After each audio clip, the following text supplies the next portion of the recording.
저는 결혼 12년 차 30대입니다. 이곳에서 여러 가지 사연들을 많이 들었었는데요. 저의 사연 또한 기가 막힌 사연이라 이렇게 글을 쓰게 되었네요. 저에게는 누구보다 소중한 딸이 있습니다. 뱃속에 있을 때부터 입덧도 한 번 없었고 태동도 요란하지 않았던 얌전한 아이였죠. 특히나 태어날 때도 진통이 오고 1시간 만에 문제없이 태어났던 아이입니다. 그렇게 태어나기 전부터 효녀였던 딸이었죠. 저와 남편은 임신으로 인해서 결혼을 하게 되었습니다. 연애를 할 당시에도 남편은 항상 착하고 성실한 사람이었어요. 당연히 결혼을 하고 나서도 착하고 착실하게 사는 사람이었죠. 임신을 하게 되면서 서둘러서 결혼을 한 것에 대해 남편은 항상 저에게 미안한 마음을 표현하기도 했습니다. 당신 이렇게 결혼한 거 후회하진 않아?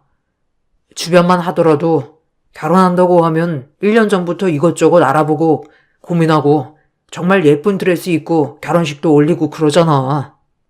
그런데 당신은 급하게 웨딩드레스만 입고 사진 찍고 바로 살림 합쳤는데 결혼식장 한번 들어가 보는 게 좋지 않겠소? 나는 늘 당신한테 결혼식 제대로 챙겨주지 못한 게 마음에 걸려. 다음에 정말 성공하면 우리 결혼식 다시 해보자. 괜찮아. 당신도 어린 나이에 결혼해서 같이 고생하고 있잖아. 그래도 우리는 이렇게 건강한 아이가 뱃속에서 자라고 있으니까 행복하지. 사실 아이 때문에 결혼한 거 아니냐는 말도 많이 있지만 나는 당신이라서 결혼 결심한 거야. 당신만큼 주변에 착실하고 착한 사람을 본 적이 없어. 당신이니까 이렇게 성실하게 잘 일을 할 수 있는 것 같아서 그래서 고마워. 솔직히 하루 종일 일해야 하는데 나보다 더 힘들지. 고마워 당신. 내가 힘들 거라고 말해주니까 정말 고마워. 앞으로는 당신이랑 우리 아이를 위해서 살게. 내가 좀 더 노력하면 우리 상황도 많이 풀릴 거야. 지금은 힘든 시기지만 계속 노력하다 보면 좋은 시기가 얼른 오겠지. 그러니까 당신도 조금만 견뎌줘. 내가 정말 많이 노력해서 더 나은 생활할 수 있게 해줄게. 알았지?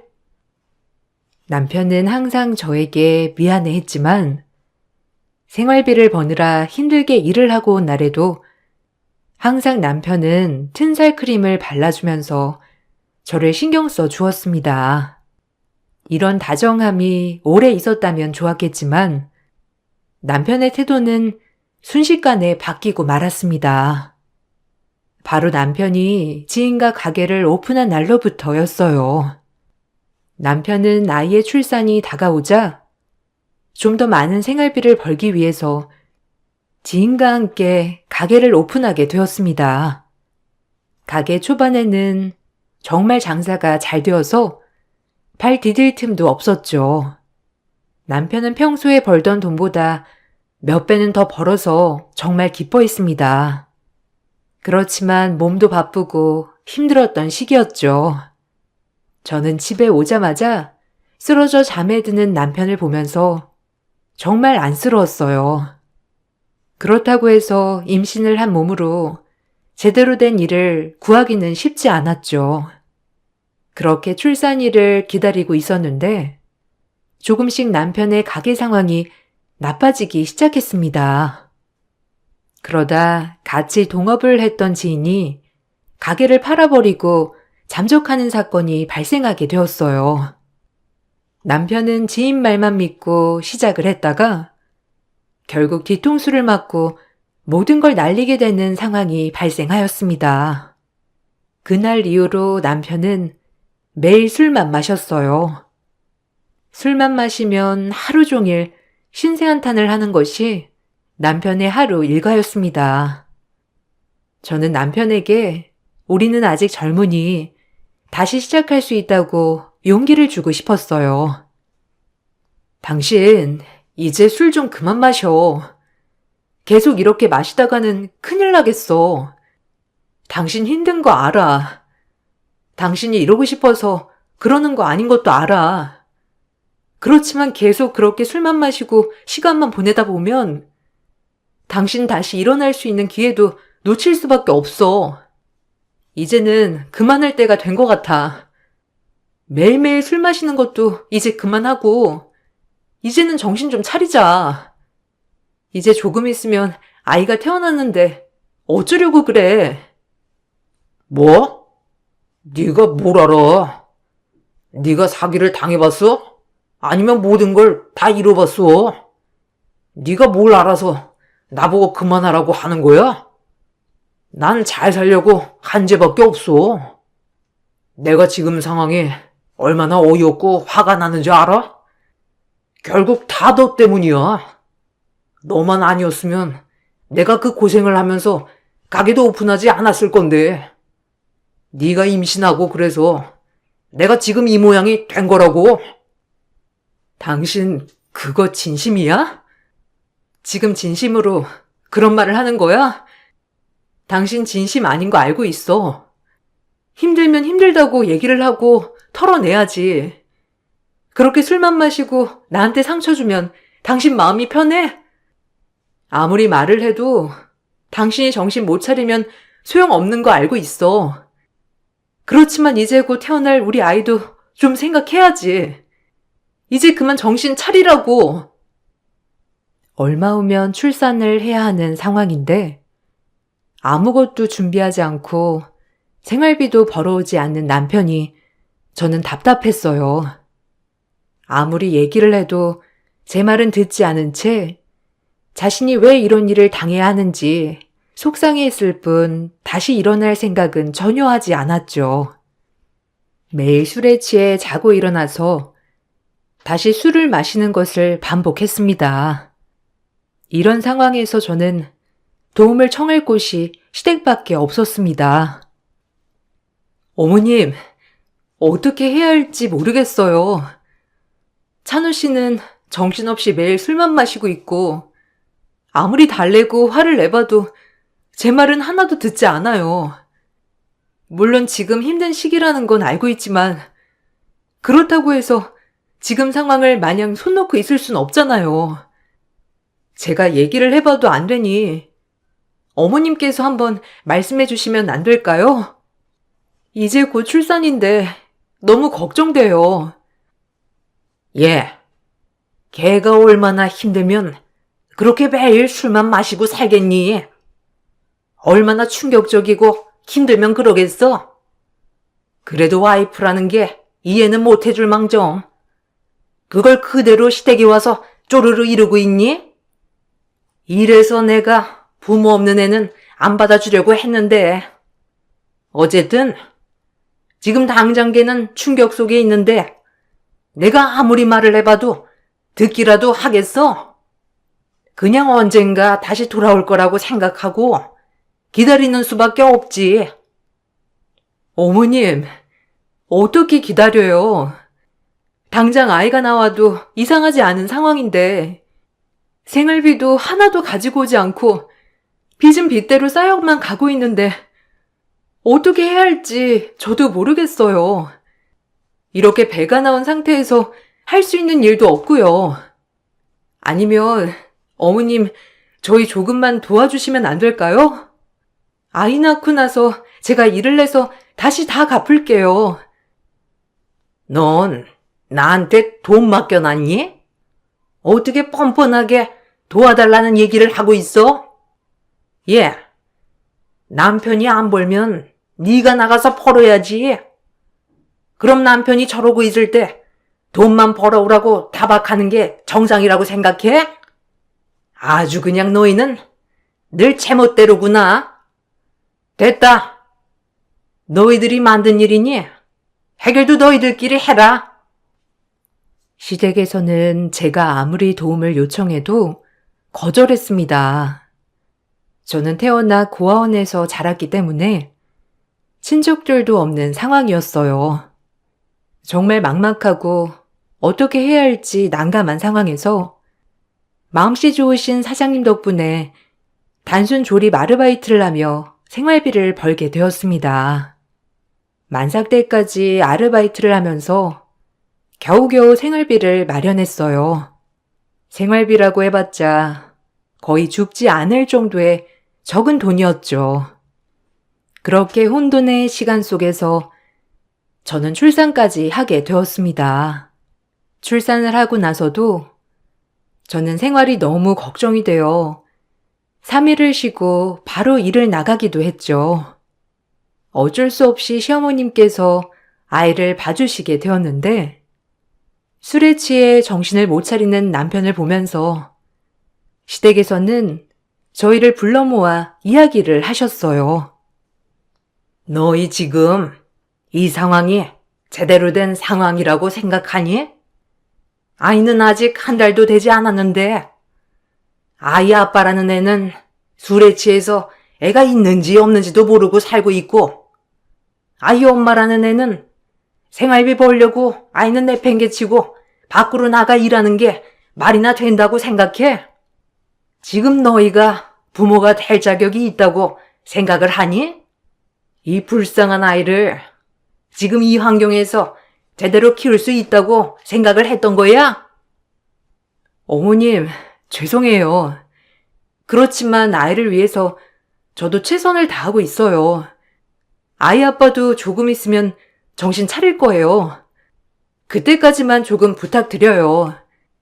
지금 당장은 제가 일을 해야 하는 상황이라 남편이 좀 정신을 차릴 때까지만이라도 부탁드릴게요.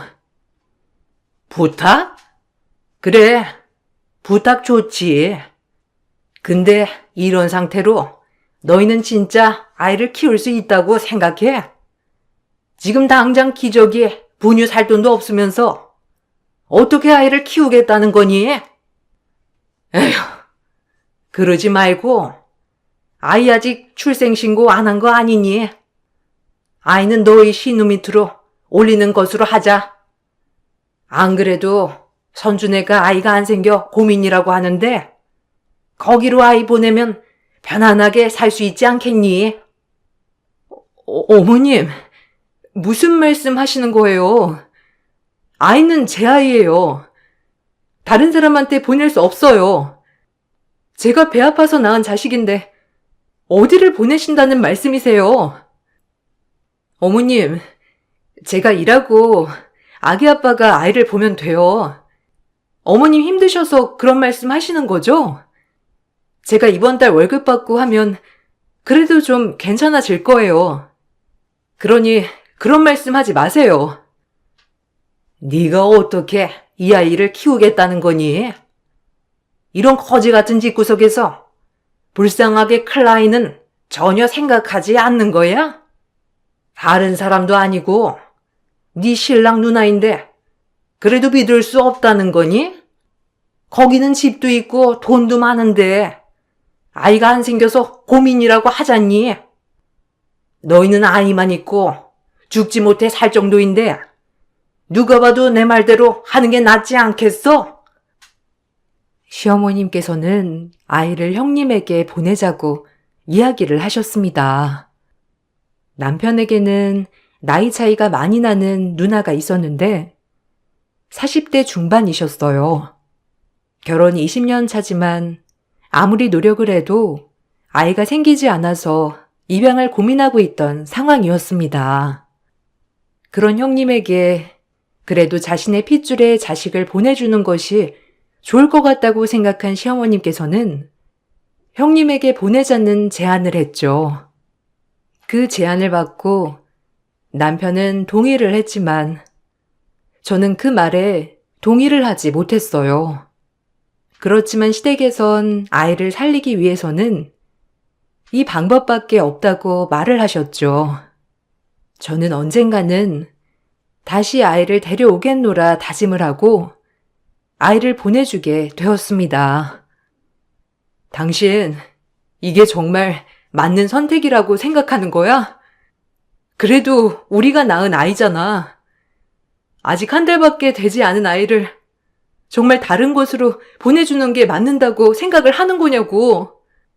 당신은 이런 상황에서도 술만 마시면 끝이라고 생각해? 정말 실망이다. 당신 결혼 초기에 나한테 다짐했던 건 다 어디로 갔어? 그때는 나랑 아이를 위해서라면 어떤 것이든 한다고 한 거 아니었어? 그 약속은 다 어디로 가고 한 달도 안 된 아이를 다른 곳으로 보낸다고 해. 그럼 어떻게 할 건데? 우리는 지금 하루 먹고 살기도 바쁜데 어떻게 아이를 케어할 수 있어? 매번 엄마한테 와서 애 봐달라고 할 거야? 아니면 당신이 일 안 하고 쉬면서 아이 볼 거야? 나는 나 혼자 아이 못 봐. 그리고 내 삶도 정신없어 죽겠는데 어떻게 저 어린아이를 책임질 수 있어? 내 인생도 내가 제대로 책임지지 못하고 있는데 어떻게 책임질 거냐고? 아무리 그래도 그렇지. 어떻게 우리 아이를 보낼 생각을 해? 당신 말처럼 지금 당장 우리 아이 데리고 올 수 없지만 나 정말 앞으로 열심히 일해서 우리 아이 데리고 올 거야. 더 늦기 전에 아이 데리고 와서 살 거라고. 그러니까 당신도 정신 차려. 아이가 형님 댁으로 가고 나서는 저는 하루도 편하게 잠을 잤던 적이 없었어요.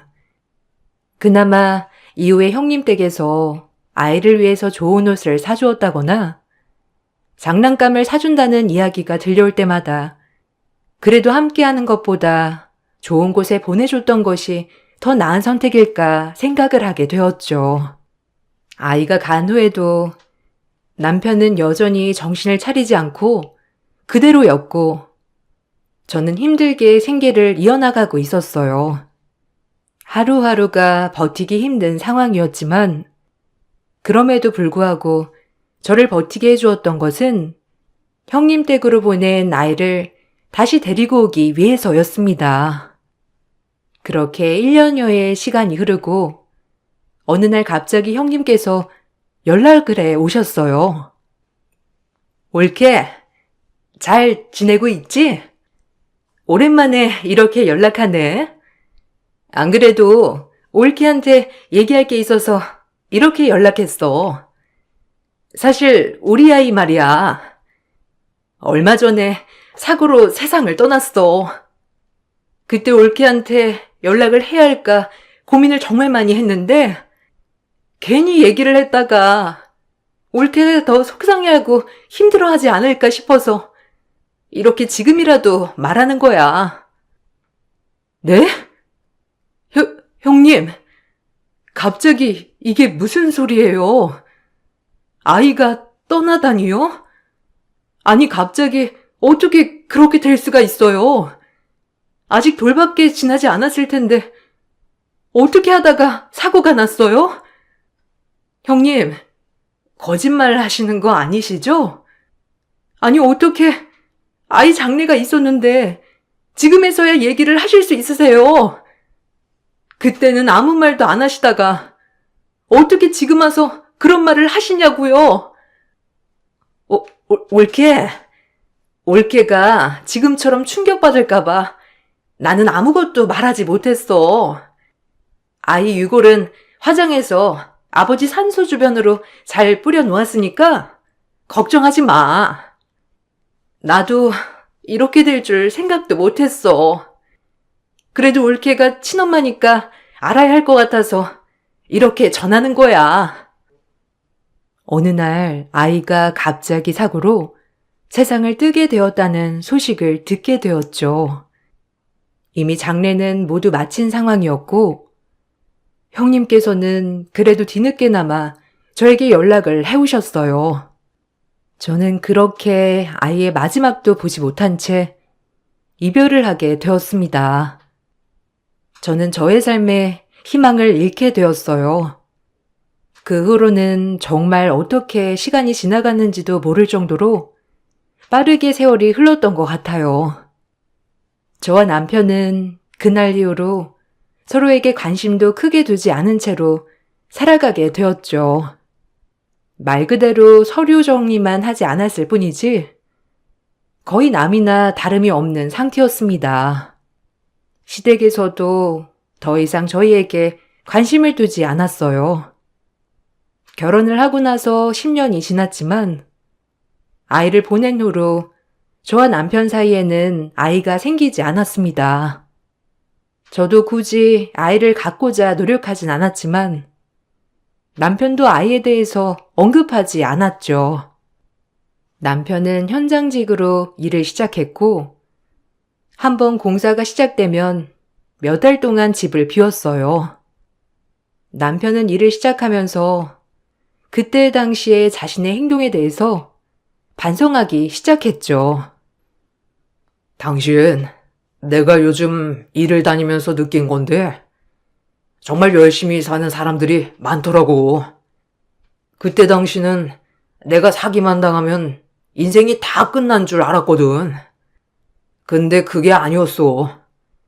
내 인생이 끝난 게 아니라 그냥 그런 일이 있었던 것 뿐이었는데 나는 왜 그때 정신 차리지도 못하고 매일 술만 마시면서 세월을 보냈는지 정말 모르겠어. 다시 돌아간다면 당신과 아이를 위해서 더 열심히 살 수 있을 것 같은데. 갑자기 왜 그런 소리를 해? 이미 10년이나 지난 일이야. 이제 와서 후회해서 뭘 하겠어. 그때 지금의 생각을 가지고 있다면 좋았겠지만 그렇다고 지금 시간을 되돌릴 수도 없는 노릇이고 어쩔 수 없는 거지. 그래도 조금 더 빨리 이걸 알았다면 좋았을 걸 생각이 들긴 하네. 우리 그때 정말 힘들었잖아. 그때 힘든 것들 때문에 지금까지도 이렇게 힘들어 하는 거고. 그래서 말인데, 나 그때 내가 너무 후회가 돼. 지금까지 잘못된 행동했던 거 당신한테 사과하고 싶어. 평생 당신을 위해서 살게. 당신한테 내가 정말 못된 짓을 한 것 같아서 너무 미안해. 일을 하다 보니까 정말 많은 사람들을 만나게 되는데 내가 겪은 일은 정말 아무것도 아니더라고. 당신은 그때 나한테 많이 실망했겠지만 이제는 정말 정신 차렸어. 한 번만 믿어줘. 당신 왜 지금 그런 생각을 한 거야? 그때 그러지 그랬어. 내가 힘들다고 제발 정신 차리라고 했을 때 이렇게 정신 차려서 열심히 살겠다고 했으면 너무 좋았잖아. 지금 와서 내가 이렇게 삶의 의욕도 다 없을 때 이제 와서 이렇게 나를 위해 살겠다고 하면 어떻게 하자는 건데? 당신 참 이기적이다. 당신이 힘들 땐 밑도 끝도 없이 모든 걸 내려놓아 놓고서는 이제 와서 최선을 다하겠다니? 정말 황당한 소리다. 알아. 내가 그때 정말 철없이 굴었던 거. 당신 아이 데리고 오려고 나 대신 엄청 노력했던 것도 다 알고 있어. 아이가 떠났다는 소리를 듣고 나서 당신 더 이상 아무런 일도 하지 않는다는 것도 다 알아. 그렇지만 이렇게 만든 건 그 누구도 아니고 나인 것 같아. 내가 그러지 않았더라면 당신도 이렇게 힘들어하는 일 없었을 거야. 그러니 앞으로 나는 당신 위해서 살 거야. 당신은 아무것도 하지 않고 그냥 내 옆에만 있어줘. 남편은 저를 위해서 살겠노라 다짐을 했고 저에게 일을 하지 않아도 된다고 말을 했습니다. 그렇지만 저는 이미 남편과의 결혼 생활을 마음속으로는 정리를 한 상태였죠. 더 이상 살고 싶은 생각도 없었던 순간에 남편이 이런 얘기를 하니 정말 어떻게 반응을 해야 할지 모르겠더라고요. 남편도 후회를 했지만 저 역시 지금까지 허송세월을 보낸 것이 너무나 후회가 되었습니다. 그래서 정신을 차려 독립을 위해 준비를 해야 되겠다 생각을 하게 되었죠. 그렇게 저는 조금씩이라도 돈을 모아보자 생각이 들어 전단지 아르바이트를 시작하게 되었습니다. 그동안 아이를 잃은 이후 우울증으로 꾸준하게 일을 하지 못했었는데 마음을 먹고 나니 일을 하는 게 재미있어지더라고요. 우울하게 집에서 있었던 날들이 대부분이었지만 막상 밖으로 나와 일을 하니 숨이 쉬어진다는 게 이런 거구나 싶었죠. 그렇게 일을 하면서 조금씩 적응이 될 때쯤 형님네 빌라가 있는 동네에도 전단지 아르바이트를 하게 되었습니다. 처음에는 아르바이트를 하는 사실을 들키면 어쩌지 걱정을 했는데 시간만 잘 맞춰서 다니다 보면 들키지 않고 할 수 있겠다는 생각이 들더라고요. 처음에는 정말 시간을 확인해서 조심스럽게 아르바이트를 했습니다. 어차피 형님네가 출근을 하는 시간대라 보통 마주칠 일은 없겠다 싶어서 크게 생각하진 않았어요. 그러다가 전단지를 붙이려고 8층 형님네 집에 갔는데 집에 두자마자 누군가 밖으로 나와 전단지를 가지고 가려고 하더라고요. 바로 쳐다보고 확인을 해본 후 저는 깜짝 놀랄 수밖에 없었습니다. 바로 그 사람은 죽은 제 딸과 같은 얼굴을 하고 있었어요. 저는 당황스러운 얼굴로 형님 댁으로 향했고 아이는 저를 보면서 놀란 표정을 하고 있었죠. 형님은 소리를 듣고 밖으로 나오다가 저를 보고 깜짝 놀라셨어요. 형님, 얘, 저희 아이 맞나요? 아니, 이게 어떻게, 형님, 이게 정말 맞는 거예요? 저희 아이 맞냐고요? 어떻게 얘가 여기에 있어요? 그때 분명 사고로, 아니 이게 어떻게 된 거예요? 형님, 무슨 말이라도 좀 해보세요. 그때 바로 사고 때문에 지금 살아있지 않다고 하신 거 아니셨어요? 사고가 난 게 아닌 건가요? 옳게, 그게 아니고 오해한 거야. 얘는 옳게 딸이 아니고 내 딸이야. 옳게한테 말하려고 했는데 옳게가 힘들어할까봐 내가 말을 못했어. 사실 내가 아이 입양하기 전에 임신을 했는데 딱 아이 데려오고 나서 알았어. 그래서 어떻게 해야 하나 시간만 흐르다가 옳게 딸이 사고로 가게 된 거고, 그러니까 오해하지 말고 옳게 딸 아니니까 그렇게 생각하지 마. 형님, 무슨 말씀이세요? 제 딸 맞잖아요. 여기 제가 낳을 때 있었던 흉터 자국도 그대로 있는데 어떻게 그런 말씀을 하세요? 팔에 난 점도 위치가 같은데 어떻게 아니라고 하시냐고요? 그럼 제 딸이 죽은 게 아니었다는 거네요? 형님, 무슨 말이라도 좀 해보세요. 아니라고만 하지 마시고 형님 어떻게 이렇게 하실 수가 있으세요? 형님은 저의 말에 당황스러워하면서 딸의 애를 데리고 들어가 버렸습니다. 저는 정신을 놓고 문을 두드리며 형님이 나오기만을 기다렸죠. 그렇지만 형님은 나오지 않았고 얼마 뒤 출동한 경찰에 의해서 저는 밖으로 나가야만 했습니다.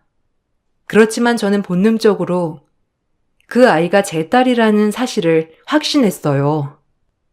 태어나면서 가지고 있었던 점 위치나 여러 가지를 따져봤을 때 딸이라고 확신하게 되었습니다. 그래서 저는 남편에게 바로 얘기했죠. 그런데 남편은 제가 착각을 한 것이라고 말을 하더라고요. 나 사실 요즘 전단지 아르바이트를 하고 있어. 당신 일하고 있을 때마다 나는 전단지 아르바이트를 하면서 돈 벌었어. 근데 오늘 형님 사시는 빌라에 전단지 아르바이트를 하러 갔는데 형님 집에서 우리 딸이 나오더라고. 누가 봐도 우리 딸이었어. 형님은 절대 아니라면서 자신이 낳은 딸이라고 하는데 형님한테 딸이 있다는 소식은 못 들었잖아. 뭔가 잘못된 게 분명해. 당신, 일단 진정해. 뭔가 착각한 건 아니고 확실한 거야? 당신도 뭐 딸아이에 대한 그리움 때문에 그렇게 생각을 하고 있는 거 아니냐고. 이렇게 무작정 말하는 것보다 확실하게 하는 게 나아. 당신이 딸이라고 주장을 해도 누나가 본인 딸이라고 하면 어떻게 증명을 할 건데? 하긴 좀 이상했어. 사고가 났다고 했는데 장례도 말 안 해주고 유골도 다 뿌려버렸다고 했잖아. 당신도 그렇게 생각하지? 뭔가 수상한 것 같아. 그때도 갑자기 사고로 아이가 세상을 떠났다고 했을 때 믿기지 않았거든. 형님은 딸을 지금까지 키우고 계셨던 건가 봐. 어린아이들은 장례를 크게 치르지 않는다고 하길래 그대로 믿었는데 아이가 정말 살아있는 걸까? 결국 우리는 친자 확인 소송을 했습니다. 형님에게는 딸뿐만 아니라 2살 터울의 남자아이가 있었어요. 딸이 사고로 세상을 뜨기 전에 임신을 하면서 낳은 아이였는데 그 아이가 남자아이라는 사실은 알고 있었거든요. 그런데 갑자기 딸도 있다고 하니 더욱 의심스러웠죠. 친자 확인 소송이 진행되자 형님은 어느 날 갑자기 연락을 해왔습니다. 올케, 오랜만이야. 저번엔 내가 경황이 없어서 올케한테 제대로 설명도 못했어. 이번에 친자 확인 소송 진행했다는 거 들었어. 나도 이번 기회로 어떻게 해야 할까 많이 고민을 했는데 사실 털어놓는 게 좋을 것 같아서. 사실 올케 딸 맞아. 그때 사고 있었던 일 아니야. 엄마가 올케가 돈 벌면 어떻게든 아이 데리고 올 거라고 하는 소리를 듣고 내가 겁이 나서 거짓말했어. 미안해. 형님, 미안하다고 하면 지금까지 세월이 다 보상되나요? 어쩌자고 그런 거짓말을 하셨어요? 저희는 그때 이후로 고통 속에서 살았어요. 형님이 하신 거짓말 때문에 저희는 세상 떠난 딸아이에 평생 그리워하면서 살았다고요. 남편에 대한 원망도 하고 딸아이를 지키지 못했다는 저를 자책하면서 살았는데 어떻게 지금까지 한마디도 안 할 수 있어요? 미안해, 올케. 그렇지만 나는 정말 내 딸이라고 생각을 해. 그래서 처음에는 정말 아이가 떠날까봐 너무 두려웠어. 그런데 막상 내 아이를 낳고 나니 아이를 친부모에게 보내주는 게 나을 수도 있겠다 생각이 들더라고. 근데 이미 장례까지 다 한 상태라고 말했는데 어떻게 다시 번복해야 할까 걱정이 앞섰어. 그래서 지금까지 말하지 못했던 거야. 그런 변명이 어디 있나요? 도대체 그런 변명을 하는 이유가 뭐예요? 형님, 저는 형님이 하신 말씀 그대로 다 믿었어요. 근데 정말 이렇게 끔찍한 거짓말을 했다니 형님 진짜 벌 받으실 거예요. 전화를 해온 형님의 말로는 자신에게 온 딸을 다시 데리고 갈까봐 두려운 마음에 거짓말을 한 것이라 얘기를 했어요. 그렇지만 소송을 진행하면서 밝혀진 것은 더욱 충격적이었습니다. 아이는 생각보다 제대로 돌봄을 받지 못한 상황이었어요. 저와 만났을 때에도 또래에 비해 제대로 말을 하지 못하면서 그늘져 보였고 눈치를 많이 보고 있더라고요. 그런 아이의 모습에 저는 너무나도 마음이 아프고 화가 났습니다. 그동안 이런 사실을 까맣게 모르고 있었다는 것에 저는 분노할 수밖에 없었습니다. 반면에 자신의 아들은 너무나도 깔끔하게 번듯이 돌봐주었더라고요. 저는 이 사실을 시모가 알고 있었는지 먼저 따져 물었습니다. 어머님, 어머님은 모든 사실 알고 계셨어요? 알고 계셨는데도 저한테 사실대로 얘기도 안 하고 지금까지 숨겨오신 거예요? 언제까지 이렇게 숨길 수 있다고 생각하셨는데요? 아이 상태는 보셨어요? 어떻게 아이를 저렇게까지 방치할 수 있어요? 저 이거 절대 용서 못합니다. 어떻게 해서든 형님 제가 끌어내려서 망하게 할 겁니다. 어떻게 보육교사라는 사람이 이런 짓을 저지를 수 있어요? 얘야, 진정해라. 걔가 그러고 싶어서 그랬겠니? 그리고 너네가 신우한테 아이 보내지 않았더라도 너희가 애들 키우면서 그런 일들은 더 많았을 거다. 지금이야 너네가 숨쉬고 살 수 있을 만하니까 이런 소리가 나오는 거지. 너희 나랑 신우 아니었으면 애 키우느라 허덕이면서 살지 않았겠어? 고마워하기는커녕 이렇게 지금 따지고 있다니 정말 어처구니가 없구나. 어처구니가 없어요? 어머님은 다 아시고 계셨다는 거네요? 한번 두고 보세요. 제가 어떻게까지 하는지, 잃어버린 10년을 어떻게 되갚음하는지 한번 보시라고요. 나중에 잘못했다고 싹싹 빌어도 절대 받아주지 않을 겁니다.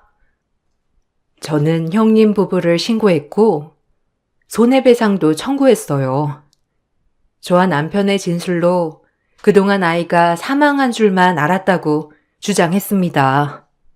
시댁 동네에도 찾아가 낮이고 밤이고 그 앞에서 그들이 한 얘기를 소리 지르며 동네 사람들에게 알렸죠. 결국 형님은 다니고 있던 어린이집을 그만두어야 했고 시모는 주변 사람들의 눈살에 시골로 쫓겨가듯 이사를 가야만 했습니다.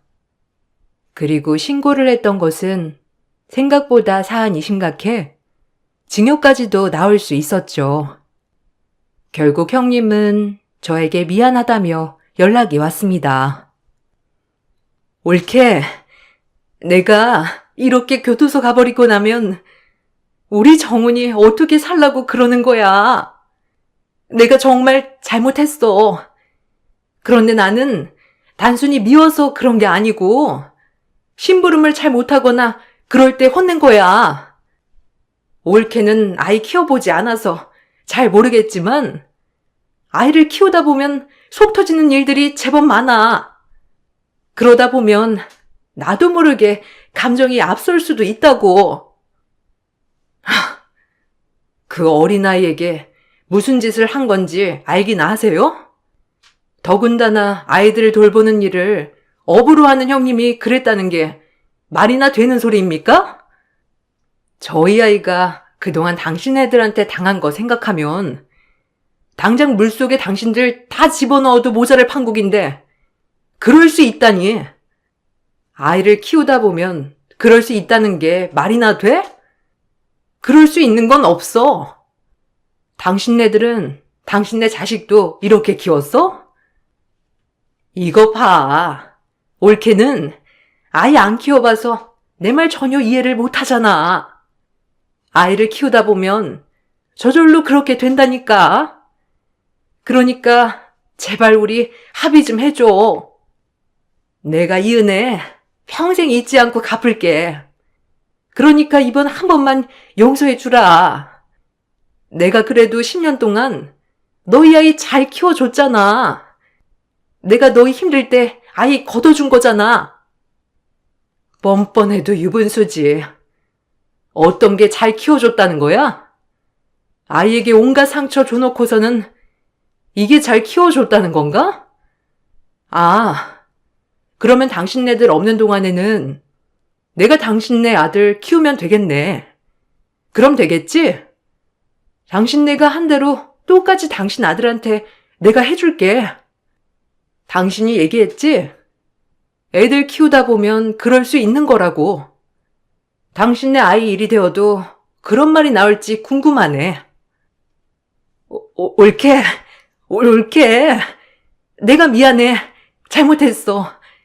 그런 말이 아니라 제발 내가 없더라도 우리 아이는 잘 지켜줘. 우리 아이, 제발 차별하지 말고 아끼면서 잘 지켜줘. 부탁할게. 글쎄요. 저도 아이 키워봐야 알겠네요. 제 아이랑 형님 아이 같이 키워야 하는데 형님은 먼저 해보셨으니 어떤 마음으로 아이 대하셨는지 아시겠네요. 아마 저나 형님이나 똑같으니까 크게 다를 바 없지 않겠어요? 형님은 징역형까지 받을 수 있는 상황이었기 때문에 바로 저에게 연락을 해와 선처를 구하였습니다. 그렇지만 저는 절대로 용서해 줄 수 없다고 말했죠. 그렇게 형님 내외는 결국 처벌을 받게 되었습니다. 딸아이는 다시 저희의 곁으로 돌아오게 되었어요. 형님 내외가 징역형을 받고 나서 아들은 시모가 데리고 가 키우고 있다고 하더라고요. 남편은 그날 이후로 시댁과의 모든 연을 끊었습니다. 애초에 저희에게 별 관심이 없으셨었기 때문에 크게 달라질 것은 없었어요. 그렇지만 딸아이가 살아서 다시 가정에 돌아온다는 건 새로운 시작이 되었습니다. 서류상 호적을 정리하는 것이 생각보다 쉽지 않은 일이었지만 저는 딸이 살아서 온 것만으로도 기뻤네요. 그동안 힘들게 자란 아이를 보면서 매번 미안함과 고마움을 느끼고 있습니다. 잘 버텨준 고마움과 10년의 시간 동안 충분히 알 수 있었음에도 불구하고 알지 못했던 미안함이 공존하고 있죠. 아이와 잘 지낼 수 있을까 걱정이 많았지만 요즘 정말 잘 지내고 있습니다. 남편이 집으로 올 때면 셋이서 함께 식사를 하곤 하는데 여러 고민들이 순식간에 사라질 정도로 행복을 느끼고 있네요. 우여곡절 끝에 저희 세 식구 함께하게 되었습니다. 가족이라는 게 참 서로의 존재만으로도 힘이 되는 것 같네요. 저의 긴 이야기를 들어주셔서 감사합니다.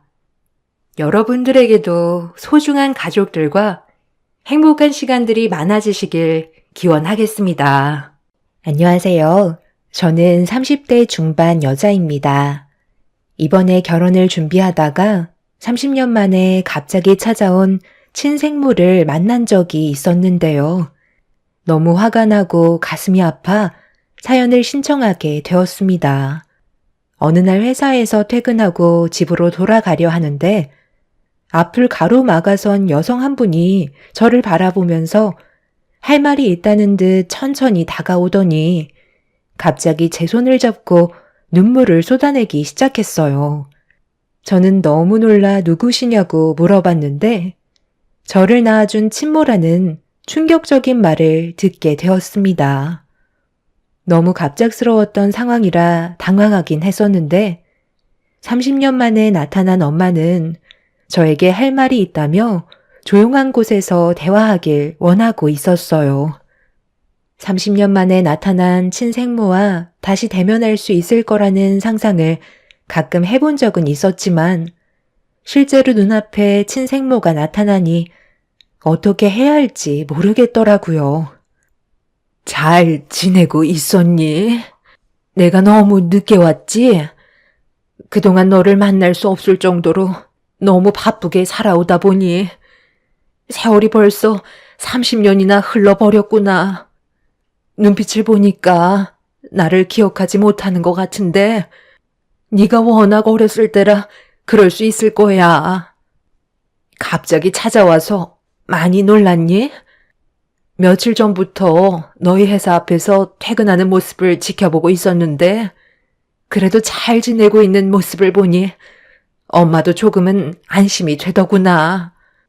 그래도 너를 낳아준 엄마의 얼굴을 한 번은 보고 싶어 할 것 같기도 해서 고민 끝에 너 앞에 나타난 거야. 30년 만에 찾아온 엄마를 원망할 수도 있겠지만 그때는 사는 게 너무 힘들었고 우리 가족 모두가 굶어 죽을 수도 있었던 상황이었던 터라 너를 고아원에 두고 올 수밖에 없었어. 그때 6살 정도였던 너도 상처를 많이 받았겠지만 엄마도 너를 두고 오는 게 가슴이 찢어질 정도로 아팠는데 그때 단호하게 결정을 내리지 못했다면 우리는 이미 이 세상에 남아있지 못하는 존재가 되었을지도 몰라. 너를 사랑했기 때문에 내린 결정이었지만 나를 이해 못할 수도 있을 테고 원망도 많을 거야. 그런데 지금까지 살면서 단 한 번도 너를 잊은 적이 없었기 때문에 늦긴 했지만 힘들게 찾아다닌 결과 우리가 얼굴 마주할 수 있게 된 것 같다. 그만큼 엄마의 사랑은 변함이 없었다는 거야. 너를 낳아준 엄마가 어떻게 잊을 수 있겠어. 그만하세요. 그래서 용건이 뭔데요? 30년 만에 제 앞에 나타나신 이유가 있을 텐데 사는 게 많이 어려워지셨나요? 찾을 마음이 있으셨으면 진작에 오셨겠죠. 그동안 제가 어떻게 어디에서 살고 있는지 전부 다 파악하신 건 아니고요. 제가 버려졌던 고아원 아직까지 운영하고 있어요. 그럼 저를 두고 가신 고아원에 연락 한 통만 해보셨다면 바로 확인 가능하셨을 텐데요. 저는 지금도 저를 이 자리에 있게 해주신 분들의 은혜를 잊지 않고 아직까지 봉사하러 다니고 있어요. 제가 왜 그렇게까지 했는지 알아요? 30년이 지났어도 언젠간 저를 다시 데리러 오실 거라는 희망 하나를 가지고 살아왔었어요. 그런데 당신이 저한테 모습을 보여주기 전에 이미 몇 달 전에 보육원을 다녀가셨다면서요? 그리고 제가 어디서 어떻게 살고 있는지 물어보셨다고 하던데 그 이후로 단 한 번도 보육원에 찾아오신 적 없으셨잖아요. 그동안 제 뒷조사를 하고 다니셨나요? 보육원에서는 제가 어디 회사에서 근무하고 있는 건 전혀 모르고 있는데 제 앞에 나타나신 건 그동안 저를 미행하셨다는 거잖아요. 못 먹고 못 살면 평생 나타나지 않을 생각이셨는데 제가 잘 먹고 잘 사는 모습을 보니까 뭐라도 뜯어 먹으려고 제 앞에 나타나신 거죠? 저도 지금까지 살아오면서 눈칫밥을 몇 년이나 먹었는데 그 정도 하나 눈치 못 챘을까 봐요. 그런 슬픈 얼굴 하지 마세요. 버릴 땐 언제고 이제 와서 엄마라고 찾아오시면 제가 눈물이라도 흘리면서 보고 싶었다는 말을 할 줄 아셨어요? 저는 그동안 살면서 엄마라는 존재를 찾을 생각도 없었고 이미 제 기억 속에선 전부 지워진 상태예요. 키워주신 세월보다 저 혼자 살아간 세월이 훨씬 많은데 이제 와서 대우받으시려는 건 아니죠? 엄마를 닮아서 그런지 눈치 하나는 엄청 빠르네. 그래, 내가 30년 만에 너를 찾아온 이유가 뭐겠니? 내 삶이 힘들어지니까 도움 좀 받을까 해서 찾아왔다. 너를 낳아준 엄마인데 당연히 요구할 수 있는 거 아니야? 보육원 그 원장도 이분 엄청 가볍네. 내가 비밀로 해달라고 몇 번이나 부탁을 했었는데 너한테 바로 얘기했었니? 이래서 사람은 함부로 믿으면 안 된다는 거야. 내가 삶이 힘들어지고 돈줄이 말라가다 보니까 돈 넣을 구멍이 어디 있나 찾아보니 30년 전에 너를 두고 온 보육원이 아직까지 운영한다는 걸 알게 되면서 혹시 몰라 찾아가니 네가 아직까지 왕래를 하고 있다는 소식을 들을 수 있었지. 그래서 네가 언제 보육원에 찾아오는지 물어본 다음 그때부터 어떻게 사는지 궁금해서 뒤를 좀 밟아봤다. 그런데 꽤 괜찮은 집안에 입양이 된 것 같더라. 회사도 대기업이고 거기에다가 이번에 결혼까지 한다고 해서 나도 사위 얼굴 좀 보려고 잠깐 병원에 다녀왔었다. 상당히 잘생겼던데 어른을 대하는 예의도 있고 그 정도면 사윗감으론 합격이더라. 내가 너를 여태껏 끼고 살았으면 이런 삶을 살아갈 수 있었겠니? 그러니 엄마한테 감사해야지. 본심을 드러낸 친모는 저에게 물질적인 걸 요구하려고 찾아오신 거였어요. 삶이 팍팍해졌다고 앞으로 잘 부탁한다며 제가 누리고 있는 삶이 온전하게 유지되고 싶으면 금전적인 보상을 꾸준히 해줘야 할 거라는 충격적인 말을 꺼낸 뒤 자리에서 일어나셨어요. 그리고 책상 위에 메모지 하나를 툭 던지면서 적혀있는 계좌번호로 다음 날까지 1,000,000원을 입금하라는 어이없는 말을 하셨네요. 남은 인생 딸 덕 좀 보면서 편하게 살자는 한마디를 던지셨어요. 제가 원하는 대로 해드리지 않겠다고 하자 엄마는 힘들게 쌓아온 인생이 무너지는 건 한순간이기 때문에 누가 잃을 게 많을지 잘 생각해보고 판단하라는 말을 하셨어요. 30년 만에 갑자기 나타나 저에게 돈을 요구한 친모의 모습이 너무 실망스러웠고 그런 사람의 뱃속에서 태어났다는 게 너무 진저리가 날 정도로 싫었어요. 그동안 저를 미행하면서 제가 어떤 삶을 살고 있는지 전부 훤히 꿰뚫고 있었다는 거에 소름이 돋았고 제 인생을 망치려고 찾아온 친모와의 관계를 어떻게 하면 정리할 수 있을지 많은 고민에 빠져 있었죠. 저 혼자서 해결할 수 있는 문제가 아니라는 판단이 서게 되면서 집에 들어와 부모님께 좀 전에 있었던 일들에 대해 전부 털어놓게 되었고 엄마와 아빠는 친모를 만났다는 것 또한 놀라셨지만 30년 만에 나타난 친모가 금전적으로 요구를 했다는 거에 입을 다물지 못하셨어요. 친모가 정말 여기 계좌에다가 1,000,000원을 입금하라는 말을 했다고? 돈을 주지 않으면 혜인이 네가 살아온 인생을 전부 다 망쳐버리겠대? 그게 너를 낳아준 친모가 할 말이야? 어떻게 그런 사람이 다 있니? 아직 전화번호는 교환 안 했다고 했지? 그럼 다음날 돈이 들어오지 않는다면 분명 회사 앞으로 찾아오겠네? 전화번호는 절대 알려주지 말고 조만간 아빠랑 엄마가 전부 다 해결해 줄 테니까 혜인이 너는 평소처럼 행동하면 돼. 그리고 혹시 모를 일을 대비해야 되니까 예비사이한테 전화해서 이번 주 주말에 밥이나 같이 먹게 집으로 좀 오라고 전해줘라.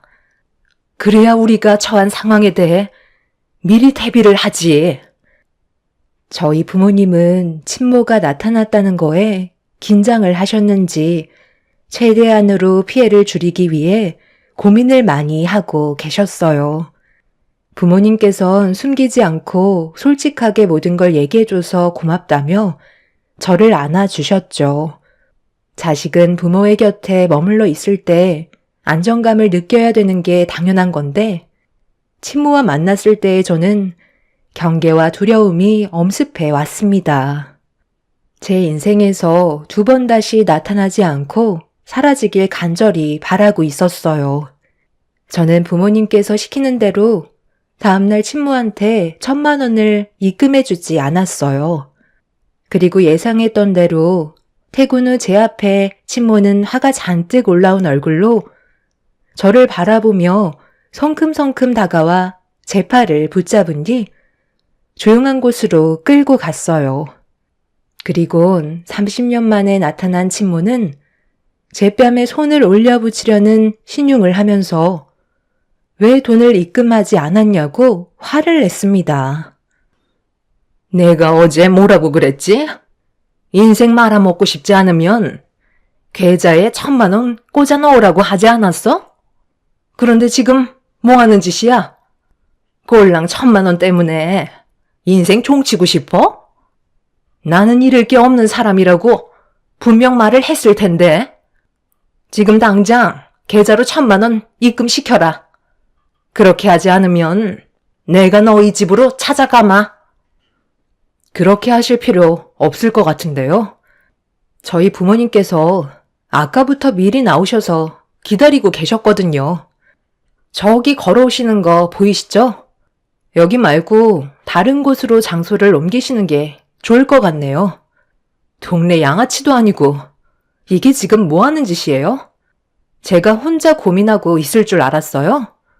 설마 도망칠 생각은 아니시죠? 내가 왜 도망을 쳐? 이참에 잘 됐네. 어느 정도 예상은 했었는데 전개가 빨라서 최대한 빨리 해결을 볼 수 있을 것 같다. 이런 걸로 기가 눌렸을 거라 생각하니? 친모는 오히려 저희 부모님께서 찾아오시는 게 속 편하다며 원하는 걸 빨리 얻을 수 있을 것 같다는 말을 하면서 저희 부모님과 얼굴을 대면했습니다. 팽팽한 긴장감 속에 저희 부모님과 친모가 인사를 주고받은 뒤 장소를 옮겨 왜 30년 만에 찾아와 금전적인 요구를 하는지 물어보시며 대화를 이끌어 나가셨어요. 제가 일일이 살아온 세월에 대해 설명할 필요는 없지만 그래도 뭐 대충은 알고 계셔야 말이 통할 것 같으니 설명할게요. 배 아파 낳은 친딸을 보낸다는 게 얼마나 힘들었는지 아세요? 저도 먹고 살려고 그럴 수밖에 없는 선택을 한 것뿐인데 그게 잘못된 건 아니잖아요? 우리 둘이 헤어지지 않았다면 분명 둘 다 무사하지 못했을 거예요. 그때 당시 집안의 가장이란 놈이 저를 버리고 바람을 피웠어요. 뒤늦게 알게 됐지만 이미 늦어버린 상태였고 그놈은 저희 둘을 버리고 잠적을 해버렸습니다. 그때 받았던 배신감은 평생 지울 수 없는 고통이었죠. 그래도 언젠가 다시 돌아올 거라 희망을 버리고 싶지 않았지만 가족을 버리고 떠난 남편 놈이 사고로 세상을 떠났다는 소식을 듣게 되었고 이런 제 삶이 너무 원망스러웠는데 하나밖에 없는 딸은 제가 어떤 상태인지도 모르고 계속 배가 고프다며 포치기만 했었어요. 그런데 저를 바라보고 있는 얼굴에서 세상 떠난 남편 놈의 얼굴이 자꾸 나타나더라고요. 너무 닮은 얼굴을 보고 싶지 않아 하루하루 사는 게 괴로울 정도였는데 그런 괴로움을 잊게 해준 한 사람이 찾아오면서 저는 결심을 하게 되었죠. 저를 사랑해주는 남자와 새 가정을 꾸리기 위해선 우리는 헤어질 수밖에 없는 사이였고 그때 당시 고아원에 가면 가진 거 없는 엄마의 품보다는 괜찮을 것 같아 보내기로 결심을 하게 된 거였네요. 잠깐의 슬픔은 있었지만 저와 새롭게 시작하게 된 지금의 남편과 평탄히 잘 지내다 보니 미안했던 감정도 금세 사라지더라고요. 그렇게 몇 년 전까지 잘 살아가고 있었는데 저희 남편이 암으로 세상을 떠나면서 돈이 바닥나 삶이 궁핍해져 버렸죠. 그렇게 돈 나올 곳을 찾다가 제가 보육원에 버린 딸이 잘 살아있으면 경제적인 지원이 가능할 것 같다는 판단이 서게 되면서 찾아가게 된 거였고 저보다 잘 살고 있는 모습들을 확인할 수 있었습니다. 솔직히 그쪽 분들은 돈 1,000만 원 우습게 쓸 정도로 형편이 좋잖아요. 그래서 세상 밖으로 나올 수 있게 만들어준 엄마한테 고마움의 표시로 금전적인 보상을 요구했던 건데 그게 그렇게 잘못된 거예요? 어떻게 친모라는 사람이 자기 딸을 버린 것도 모자라 30년 만에 찾아와서 돈까지 요구할 수 있는 거죠? 거기에다가 당장 돈을 입금시키지 않으면 인생을 송두리째 망가뜨리겠다는 게 친모가 할 말이 맞는 거예요? 제가 봤을 때 그쪽의 처음 남편이 바람 피우고 도망친 것보다 그쪽이 혜인이를 보육원에 버리고 떠났다는 게 인간으로서 더 못할 짓이라고 생각되는데요. 그쪽도 다른 남자와 눈이 맞아서 자식을 버리고 떠나버린 거잖아요. 혜인이는 아빠한테 버림받고 엄마한테까지 버림받은 존재라고요. 그쪽이 돈을 달라고 요구하는 게 아니라 혜인이가 그쪽한테 대가를 받아야 될 입장이라고요. 결정권도 없었던 딸을 버리고 떠났으면 미안해서라도 30년 만에 만난 딸에게 간이며 쓸개며 오장육부 다 빼줘야 하는 게 당연한 거 아닌가요? 그런데 반대로 돈을 달라고요? 지금 보세요. 얼마나 잘 살고 있어요? 이게 다 누구 덕분인데요? 제가 이런 결정하지 않았다면 삶이 편했겠어요? 지금까지 시궁창 인생 살고 있었겠죠? 모든 건 제 뜻대로 움직였기 때문에 좋은 삶을 누릴 수 있게 된 건데 감사함의 표시로 1,000만 원 입금하라는 게 잘못된 거예요? 저희 입 아프게 이러지 말고 서로 좋게 해결합시다. 일단 1,000만 원 입금 시켜주면 한동안 조용히 지낼 테니 제가 원하는 걸 들어주셨으면 좋겠는데요. 조만간 결혼식까지 올린다면서요. 혜인이의 과거를 굳이 설명해 줄 필요가 없을 테니 이런 상황을 전혀 모르고 있겠죠. 제가 한번 뒤집어 엎으면 둘의 결혼 순탄하게 진행할 수 있을까요? 끝까지 책임을 져야 부모인 거지. 돈 때문에 이제야 찾아온다면 누가 좋아하겠어요? 내 딸한테 가진 게 없는 사람일수록 두려운 게 없다는 말을 했었다면서요?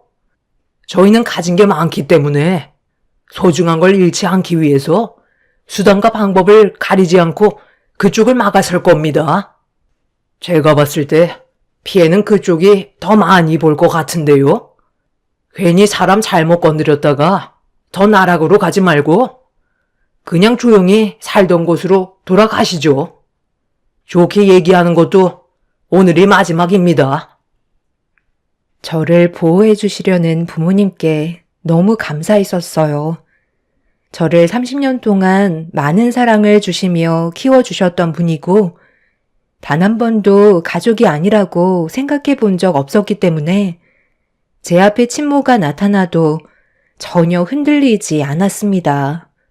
남보다도 못한 사이가 되어버렸고 조금의 감정도 남아있지 않은 상태라 하루빨리 이런 안 좋은 관계가 정리되고 다시 예전처럼 정상적인 삶을 되찾고 싶은 마음뿐이었어요. 그렇게 저희 부모님과 친모는 한참 동안 날카로운 대화를 주고받으며 팽팽한 긴장감 속에서 친모는 저희 가족의 행복을 뺏으려 들었고 부모님은 친모에게 빼앗기지 않으려 조금도 뒤로 물러나지 않으셨어요. 결국 친모는 아무것도 얻어가지 못한 채 자리에서 일어났고 나중에 후회해도 소용없다면서 이를 갈며 돌아가셨습니다. 아빠는 걱정하지 말라며 저와 엄마를 안심시켜 주셨어요. 저를 입양하시고 지금까지 상당히 많은 사랑을 주신 부모님이 저에겐 든든한 버팀목이었어요. 저 또한 두려울 게 전혀 없었습니다. 그런데 저희가 먼저 친모의 사실을 예비 신랑에게 말을 하기 전에 친모가 먼저 선수를 치게 되면서 저희 가족을 난감하게 만들었어요. 예비 신랑한테 전화가 왔는데 친모라는 분이 찾아왔다며 병원으로 와달라고 하길래 너무 놀란 저는 예비 신랑이 일을 하는 곳으로 급하게 달려가 둘이 휴게실에 앉아있는 모습을 보게 되었죠. 왔니? 사이가 너무 예의가 바르네. 우리 딸이 남자 하나는 제대로 물었는데 그런데 사위는 내가 너를 낳아준 친엄마라는 사실을 전혀 모르고 있던데? 이렇게까지 해야 되겠어요? 친모라면서 제가 행복해지는 것보다 불행해지는 걸 바라시는 거예요? 왜 이렇게까지 해야 되는 거죠? 여기는 이 사람이 일하는 곳이니까 당장 나가주세요. 이런다고 달라질 게 있을 줄 알아요? 형욱 씨, 나랑 잠깐 따로 얘기 좀 해. 내가 어떤 상황인지 전부 설명할게. 당황스러워하는 얼굴로 저와 친모를 번갈아가며 쳐다보고 있던 예비신랑은 저에게 다가와 어떻게 된 거냐고 물어보길래 저는 예비신랑을 데리고 나와 단둘이 대화할 수 있는 곳으로 자리를 옮겼어요. 원래의 계획은 주말에 모든 사실을 얘기하려 했는데 친모가 먼저 움직이는 바람에 설명할 타이밍을 맞추지 못했다면서 친모가 어떤 사람인지에 대해 전부 솔직하게 털어놨습니다. 예비신랑은 저에게 친모가 있었다는 사실과 보육원에서 입양이 되었다는 과거의 삶에 대해 충격을 받기보다 제가 친모에게 버림을 받았다는 거에 마음을 아파했고 예비신랑 또한 친모를 향한 분노가 차오르고 있었죠. 나중에 저희 부모님께서 모든 걸 다시 설명해 주실 거라며 먼저 친모를 병원에서 내쫓는 게 우선일 것 같다고 하자 예비신랑 또한 그게 맞는다고 판단했는지 휴게실로 다시 가려고 하는데 갑자기 예비신랑에게 전화가 왔어요. 그날 저녁에 예비 시부모님께서 잠깐 얼굴 좀 보길 원하신다며 결혼에 대해 대화를 나누고 싶어 하신다는 말에 저녁에 찾아뵙기로 결정을 한 다음 휴게실 문을 다시 열려고 하는데 안에서 친모가 통화하는 목소리가 들리길래 잠깐 귀 기울여 듣게 되었죠. 아들, 밥은 먹었어? 벌써 12시가 넘었는데 이제 그만 자고 일어나서 밥 먹어야지. 상의에 용돈이 있으니까 그걸로 오늘 필요한 데 쓰면 될 거다. 엄마는 지금 일하러 나왔지. 요즘 돈벌이가 쉽지가 않네. 면접 일정이 잡혔다고? 그거 정말 잘 됐다. 그래, 너도 이제 엄마한테 효도 한번 해봐라. 엄마도 나이를 먹어서 그런가. 밖에서 돈 버는 게 쉽지가 않아. 우리 아들도 결혼 준비는 잘 되어가고 있어? 돈? 돈이 없어서 결혼은 물 건너가게 생겼다고? 그건 걱정하지 마라. 엄마가 누구야? 돈은 엄마가 알아서 준비할 테니까 걱정하지 마. 우리 아들 면접 날도 잡혔다니까 저녁에 삼겹살에 소주 한잔 할까? 당연히 합격할 수 있지. 우리 아들 김성팔은 뭐래도 다 잘할 수 있으니까 걱정하지 말고. 이따 저녁에 보도록 하자. 그럼 끊는다. 아들이 있었나 봐요. 저도 당신 피가 섞여 있는데 저를 대할 때와는 너무 다른데요. 왜 찾아왔나 했더니 이제야 이해가 되네요. 당신 아들이 결혼을 준비하고 있나 봐요. 그래서 지금 이렇게까지 막장으로 일을 벌이시는 거예요? 이런다고 당신이 얻을 수 있는 건 아무것도 없어요. 왜 그걸 모르시는 거죠? 그리고 여기는 이 사람이 일을 하는 곳이에요. 당장 나가주세요. 계속 이런 식으로 행동하신다면 저희도 더 이상은 두고 볼 수 없을 것 같네요. 둘이 아주 깨가 쏟아질 정도로 서로를 사랑하고 있나 봐.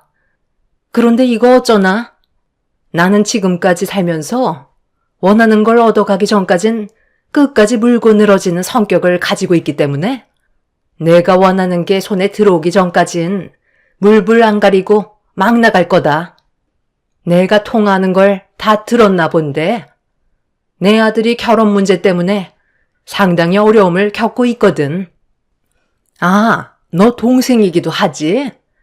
자식이 원하는 걸 이루어주는 게 엄마의 역할 아니겠어? 내가 저번에 둘이 미행하면서 혼담을 나누는 걸 듣게 됐는데 결혼이 얼마 남지 않았더라고. 한 번뿐인 결혼식 망치고 싶지 않다면 내가 원하는 조건을 들어주는 게 좋을 거야. 나도 이제 더 이상은 좋게 말로 하지 않을 거고 원하는 걸 얻지 못하면 막 나가기로 결정했다. 내가 너를 낳아준 값으로 10억 내와라. 의사 사위 얻었는데 그 정도는 해줄 수 있는 거잖아? 사위가 의사인데 10억 정도야 껌값 아니야? 원래 계획은 1,000만 원 받고 나중에 돈 떨어지면 또 찾아와서 돈 타갈 생각이었는데 시간이 많이 급한 관계로 한 번에 일시불로 받아야 되겠다. 10억 받고 2번 다시 너 앞에 나타나지 않을 테니까 서로 힘 빼지 말고 좋게 끝내도록 하자. 내 말 무슨 뜻인지 알겠지? 10억이요? 지금 저랑 장난하세요? 10억이 누구 애 이름도 아니고 그 많은 돈을 어떻게 표정 하나 변하지 않고 뻔뻔하게 달라고 하실 수 있어요? 저희는 절대 원하는 걸 해드리지 않을 테니까 당장 나가라고요. 하고 싶은 대로 해봐요, 어디. 결혼식장에 나타나서 난리쳐 보시라고요. 그런다고 눈 하나 깜빡할 줄 알아요? 제가 원하는 대로 되지 않자 진모는 자리에서 일어나 자기 아들의 결혼식을 준비해야 된다면서 저를 밀치며 돈을 토해내라고 막말을 퍼부었어요. 30년 만에 나타나 따뜻한 말 한마디, 그동안 미안했다는 한마디 해주는 게 아닌 자기 아들 결혼식과 앞으로 먹고 살 돈이 필요하다며 10억이라는 말도 안 되는 돈을 달라는 친모가 사람이 맞는지 의심스러웠습니다. 결국 예비 신랑이 당장 나가시라며 업무 방해죄로 경찰에 신고하겠다고 하자 그제서야 어쩔 수 없이 나갔지만 친모의 얼굴에는 분노가 한가득이었죠. 저는 그날 저녁 예비시댁에 찾아가 제 과거에 대해 전부 다 털어놓은 뒤 결혼식 당일 안 좋은 일이 벌어질지도 모른다는 설명을 드렸고 시부모님께서는 친엄마라는 사람이 어떻게 그럴 수 있냐며 입을 다물지 못하셨습니다. 원하는 대로 끌려가게 되면 한도 끝도 없다면서 절대로 도와주지 말라고 신신당부하셨어요. 다행히도 시부모님께서 제 과거를 크게 문제 삼지 않으셨어요. 지금 현재 좋은 부모 만나 반듯하게 살고 있는 제 모습이 더 중요한 거라며 친모가 하루빨리 제 인생에서 사라지길 바라셨습니다. 그렇게 저와 예비신랑은 예정대로 결혼식 준비를 하게 되었고 친모는 저희 결혼식장에 정말 찾아오셨습니다. 부모님께서도 10억이라는 어이없는 말을 들으시곤 경호원들을 고용해 친모를 사전에 막으셨죠. 저희가 미리 사전에 차단을 해서 큰일 없이 결혼식을 끝낼 수 있었고 큰 문제는 발생되지 않았지만 진모는 결혼식을 망치지 못했다는 거에 상당한 분노를 표출하고 있었어요. 그날 이후 한동안 저희 앞에 나타나지 않았던 친모가 어느 날 아빠의 회사 앞에 나타났다는 전화를 엄마한테 받게 되었는데 알고 보니 친모의 아들이 아빠 회사에 면접을 보기로 일정이 잡혀 있었던 것 같았어요. 친모의 아들이라는 걸 전혀 알지 못한 상태에서 친모가 자기 아들한테 면접을 합격할 수 있을 거라며 격려를 해주고 있던 그 모습이 엄마의 눈에 들어왔던 거죠. 친모의 아들이라는 걸 알게 된 엄마는 면접은 힘들 것 같다는 말을 꺼내게 되면서 안 좋은 상황으로 흘러가게 되었다는 말을 들을 수 있었어요. 저는 회사에 사정을 얘기한 뒤 아빠의 회사로 급하게 찾아갔는데 그곳에 친모가 왜 안 되냐며 소리를 지르고 있었어요. 왜 안 된다는 거야? 내 아들 성팔이가 여기에 면접을 보기로 했는데 왜 들어갈 수 없는 거냐고. 부족한 거 하나 없는데 면접은 보게 해줘야 할 거 아니야? 당연한 거잖아요. 그쪽이 저희 집안에 어떤 짓을 벌였는지 충분히 겪었는데 그쪽 아드님을 저희 남편 회사에서 일을 하게 만들라고요? 그럼 제 딸과 계속해서 엮이게 될 테고 안 좋은 일들이 겹칠 텐데 그걸 감수하면서까지 면접을 볼 수 있게 할 수는 없죠. 면접관이 누군 줄 아세요? 저희 남편이라고요. 회사에 유능한 인재를 뽑기 위해 저희 면접만큼은 저희 남편이 직접적으로 나서는데 그쪽 아드님이 아무리 유능한 인재라 해도 제 딸에게 했던 행동들에 대해 문제가 많았기 때문에 제가 미리 차단을 하는 겁니다. 저희 남편도 그쪽 아드님과의 면접은 취소했어요. 그러니 이제 두 분은 돌아가 주세요. 내 아들 김성팔이가 얼마나 머리가 똑똑하고 유능한 인재인데 그걸 나랑 엮는 건 잘못된 거지. 내 아들이 이 회사에 들어가려고 얼마나 많은 노력과 준비를 했는지 알아? 내가 그동안 쏟아부은 시간이 얼마인데. 당장 면접 보게 해주고 내일부터 일을 할 수 있게 만들어줘. 그렇게 하지 않으면 혜인이 인생 평생 동안 못 살게 굴 거야. 내가 받은 만큼 전부 다 되돌려 줄 거라고. 가진 것도 많은 것들이. 내 아들이 먹고 살 정도 해달라는 건데 그게 잘못됐어? 처음부터 접근하는 방식이 잘못됐잖아요. 그쪽 아들 결혼한다고 10억을 갈취하려고 했으면서 어떻게 좋은 관계로 발전해 나갈 수 있다고 생각하는 거죠? 엄마, 이게 다 무슨 말이야? 그럼 내가 이 회사에 들어가지 못하는 게 전부 엄마가 한 행동 때문에 이렇게 됐다는 거야? 아니, 어떻게 내 인생을 무너뜨릴 수 있어? 돈 벌고 있다면서 다른 사람의 돈을 빼앗으려 했던 거야? 이 회사에 합격만 하면 결혼하는 건 그게 문제가 없었던 거였다고. 진모는 자기 아들이 화를 내며 진모한테 원망을 하자 아빠의 회사에서 일을 할 수 있게 해달라며 갑자기 무릎을 꿇었어요. 자기 아들의 인생은 망치지 말아달라며 친모와는 별개로 생각해달라고 했지만 아빠는 친모의 아들과의 면접을 거절한 상태셨습니다. 친모도 아들이 면접 보는 회사가 저희 아빠 회사인 줄은 전혀 모르고 있었는지 땅을 치며 눈물을 쏟아냈고 친모의 아들은 그런 엄마가 너무 창피하고 한심스럽다면서 그 자리에서 주저앉아 눈물을 쏟아내고 있었습니다.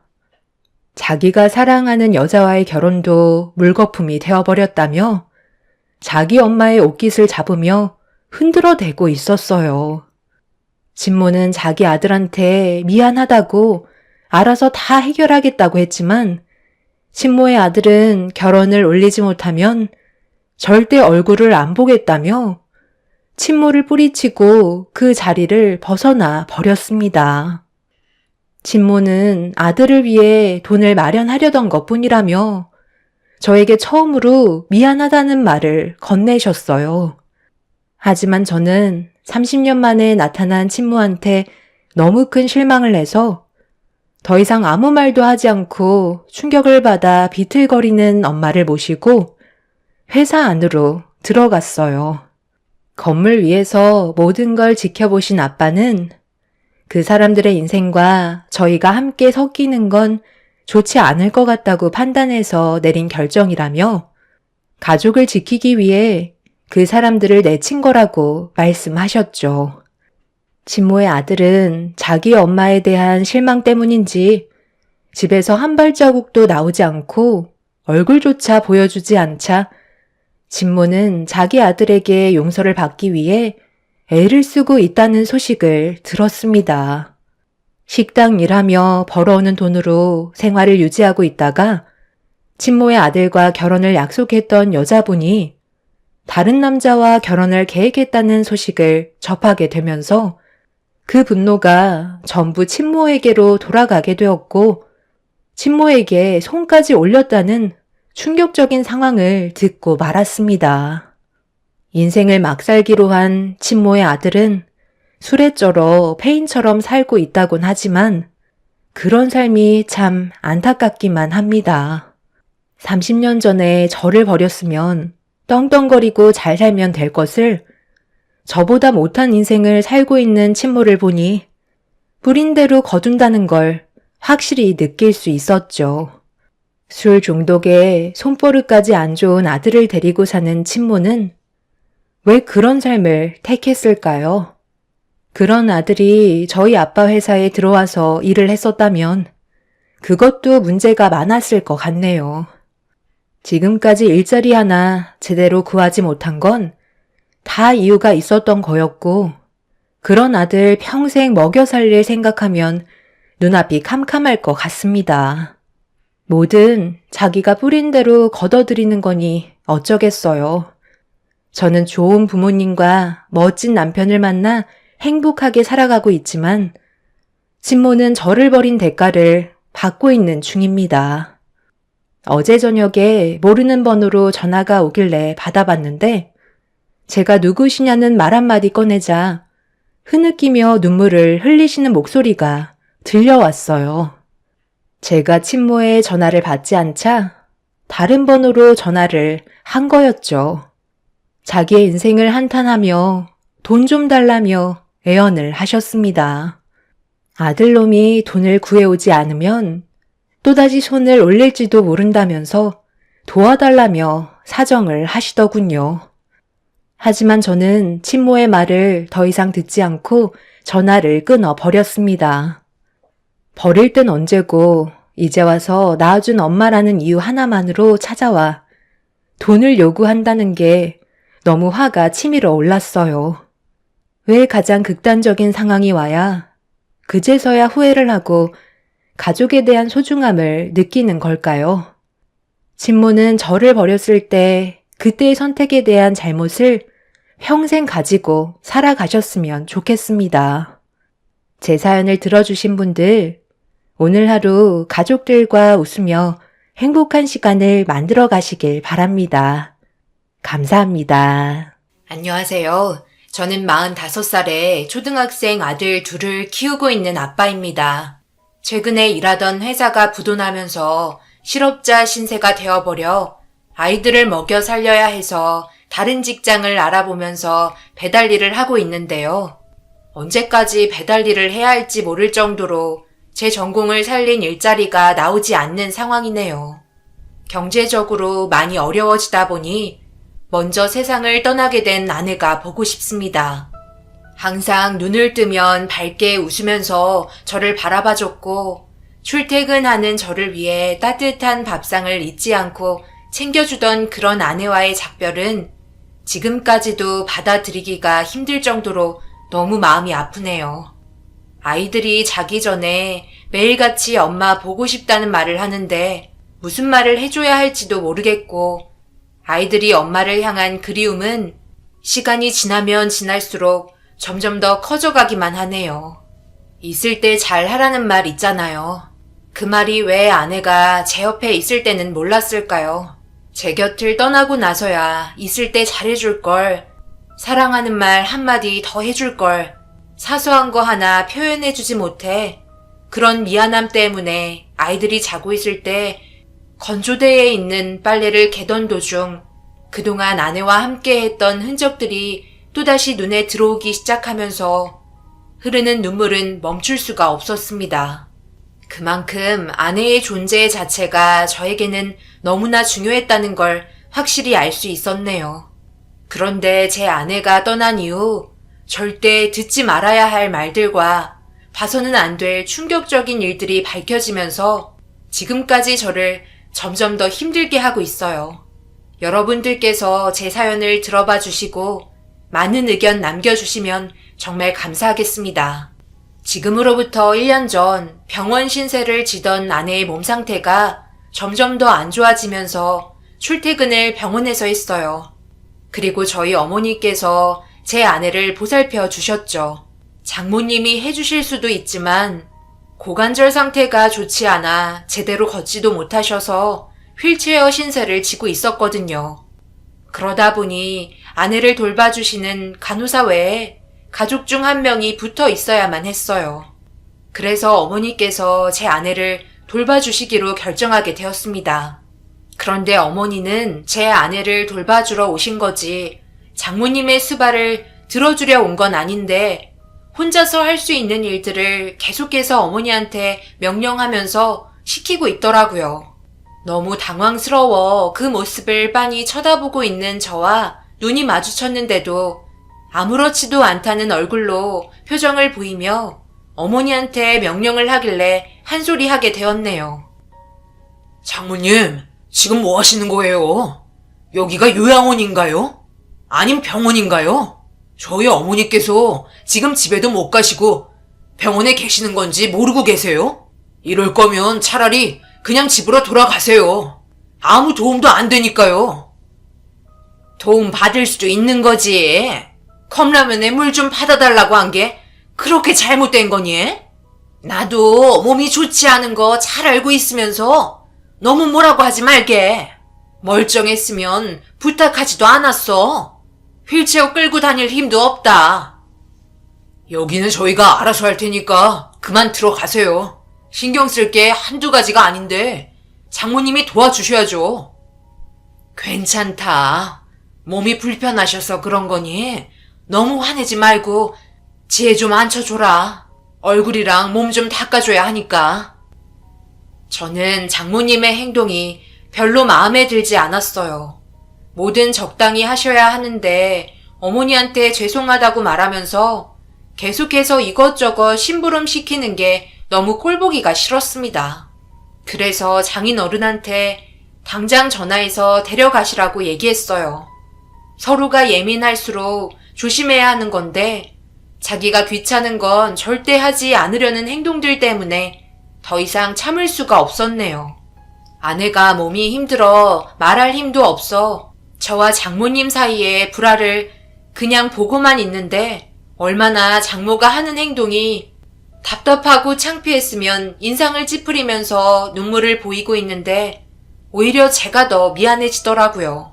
잠시 뒤 장인어른이 병원에 도착하셨어요.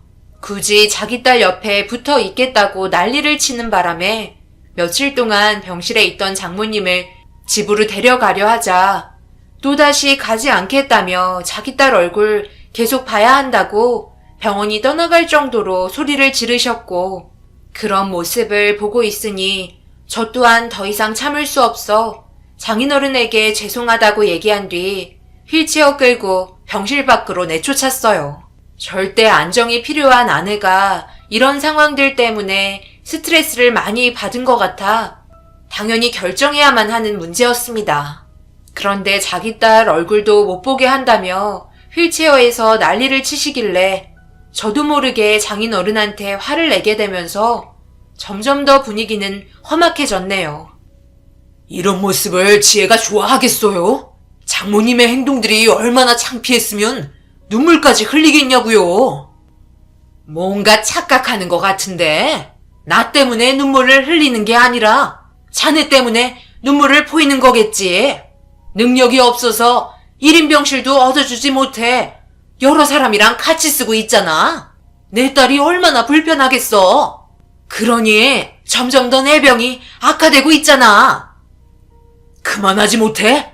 당신이 입원했어? 그냥 조용히 옆에서 자리만 지키고 있으면 되지. 왜 사돈한테 심부름을 시켜? 최소방 미안하게 됐네. 다음부터는 이런 일 없게 만들 테니까 상처되는 말들이 있었다면 잊어버리고 넘어가 주게. 내가 집에 들어가서도 따끔하게 혼낼 테니까 어서 들어가서 우리 딸 좀 잘 보살펴 주게. 지금 내 딸에겐 자네가 옆에 있어줘야 마음이 편해질 걸세. 이런 모습 보여줘서 정말 미안하고 나중에 내가 살 테니 술 한잔 하자고. 미안하네 최서방. 한바탕 난리를 친 뒤에야 장모는 집으로 돌아가면서 그때 이후로 더 이상 병원에 찾아오지 않아 한동안 조용했는데 며칠 뒤 택시기사의 도움을 받아 또다시 찾아왔고 계속해서 반복되는 문제가 저희 가족을 점점 더 힘들어지게 만들었어요. 결국 장모는 출입하지 못하게 병원 관계자에게 조치를 취해달라고 얘기하면서 내쫓긴 장모와 더 이상은 엮이지 않았네요. 그렇게 아내의 몸이 좋아질 수 있게 최선을 다해 어머니와 저는 지극정성으로 간호해주면서 힘든 병원 진료를 받으며 이겨내려고 노력하고 있었습니다. 하지만 시간이 지날수록 점점 더 안 좋아지는 아내의 모습에 저 또한 힘이 빠지면서 삶의 의욕까지 잃게 될 정도로 괴로웠어요. 아내는 혈구 탐식성 림프 조직구증이라는 백혈병과 비슷한 질환으로 예전에 항암 치료를 받은 적이 있었는데 재발하지 않고 잘 지내다가 어느 날 갑자기 2차 재발이 찾아와 심한 과염증 상태로 면역체계를 무너뜨렸어요. 조혈모 세포 이식을 받았기 때문에 점점 좋아질 거라 믿고 있었지만 예상하지 못한 시기에 갑자기 다시 재발되면서 아내의 생명을 보장받을 수 없었습니다. 이런 심각한 상황 속에 장모는 도와주지도 못할 망정 피해만 주고 있었으니 결국 화를 참을 수 없게 된 거였죠. 그런데 아내의 얼굴과 손을 닦아주고 있는데 갑자기 병실 밖에서 누군가 난리를 치는 목소리가 들려 병실 문을 열고 확인해보니 충격적인 상황이 펼쳐졌네요. 지금 뭐라고 그랬어요? 내 딸 얼굴 보겠다는데 못 들어가게 한다고? 저번에도 출입 못하게 하더니 너희들이 뭔데 내 앞길을 막는 거야? 오늘 갈 때까지 가보자고. 지금 나한테 이렇게 하는 거지? 이봐요 사돈. 보고만 있을 거예요?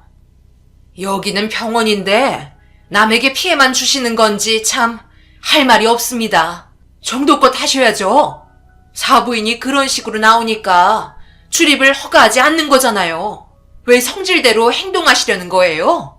이러다 우리 아들 나오면 어쩌려고요? 나오면 제가 뭐 어쩌게요? 감히 장모한테 대들기라도 하겠다는 거야? 저는 딸 얼굴 보러 들어갈 테니까 더 이상 말리지 마. 안 그럼 당장 경찰에 신고하고 여기 병원을 상대로 고소 진행할 줄 알아. 지혜야, 엄마 왔다. 조금만 기다려라. 장모님, 진짜 너무하시네요. 조용히 오셔서 저한테 개인적으로 얘기하시면 되는 걸 이런 식으로 꼭 소란을 피워야 돼요? 그동안 병원에서 난리친 게 있으니 또 그럴까봐 그런 거 아니에요. 지혜가 누워있는 병실이 1인실도 아니고 다른 환자들도 힘들게 치료받고 있는데 꼭 이렇게까지 하셔야 되겠어요? 저번에도 사람들 많은 데서 물건 던지시고 난리치셨잖아요. 내가 왜 그렇게 했는지 몰라? 나도 환자인데 일 좀 시켜 먹었다고 불만 가지는 바람에 그런 거잖아. 장모가 병원에서 난리를 치고 있는 목소리가 아내의 귀에 들어가면 상태가 더 위태로워질까봐 장모 휠체어를 끌기 시작했어요.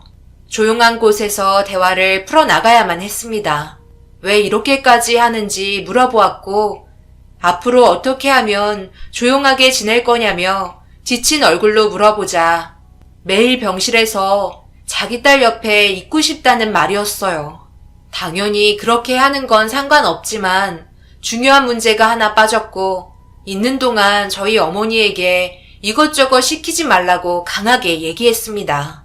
환자 돌보는 게 쉬운 것도 아닌데 피해주지 말라고 신신당부하자 알겠다며 고개를 끄덕였고 그렇게 장모는 병실에 다시 들어와 아내 옆에 붙어 있었어요. 자기 딸이 사경을 헤매고 있으니 가슴 아픈 건 이해할 수 있었지만 그걸 빌미 삼아 옆에서 이것저것 심부름시키는 건 용납할 수 없었습니다. 제 아내가 재발하기 전에 어머니와 사이가 정말 좋았었어요. 그리고 거의 모든 걸 함께 할 정도로 많은 시간을 보냈었죠. 그렇기 때문에 어머니의 마음도 좋지 않아 자처해서 병수발 들어주고 있는 건데 그걸 이용하려는 장모의 행동이 너무 꼴보기가 싫었네요. 그래도 약속은 지켜주실 거라 믿고 있었고 며칠간 장모의 행동을 봤을 때 거슬릴 만한 모습은 보여주지 않았어요. 그렇게 별 문제 없이 아내의 곁을 지키고 있던 새벽에 갑작스럽게 경련을 일으키며 아내의 몸 상태에 문제가 생겼고 너무 놀라 급하게 응급치료를 진행했지만 갑자기 심정지가 오면서 심폐소생술을 시작한 의사는 간호사에게 알 수 없는 말로 지시를 내리고 있었어요. 그 상황이 너무 무서웠고 돌아오지 못할 것 같은 아내에게 정신 차리라며 울부짖었습니다.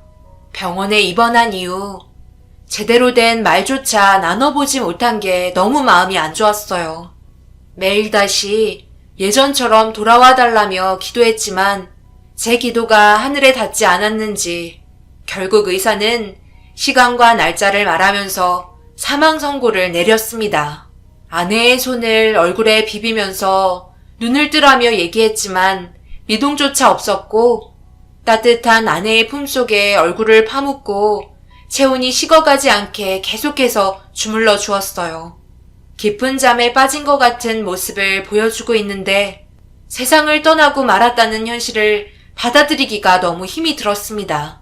그런데 이런 와중에 장모의 한마디에 이성을 잃었네요. 우리 딸 불쌍해서 어떡해. 이쁜 아이들 남겨두고 마음 편히 눈 감지도 못했을 텐데 그동안 엄마가 잘해주지 못해 너무 미안하구나.